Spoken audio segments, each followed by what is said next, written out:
আসসালামু আলাইকুম ভিউয়ার্স, আজকের আমি আসলাম আপনাদের জন্য একটা রেসিপি নিয়ে। আজকের আমি বানিয়ে দেখাবো তরমুজের আইসক্রিম। কিভাবে আপনারা তৈরি করবেন সহজভাবে, আমি সেইভাবেই দেখাবো তরমুজের আইসক্রিম। তো বাসায় আপনারা অবশ্যই এই তরমুজের আইসক্রিমটা বানিয়ে দেখবেন। যদি ভালো লাগে অবশ্যই আমাকে কমেন্টে জানাবেন।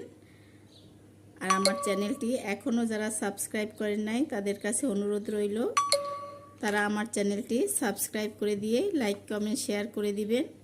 আর ফেসবুক পেজ থেকে যারা দেখছেন তারা লাইক কমেন্ট শেয়ার করে আমার পেজটি ফলো করে দিবেন। এখানে কিছুটা তরমুজ কেটে নিয়েছি আমি।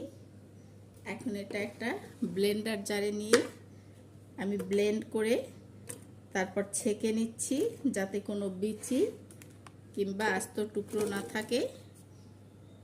এই যে দেখেন, তরমুজটা সম্পূর্ণ ব্লেন্ড করে আমি ছেঁকে নিয়েছি। এখন এখানে আমি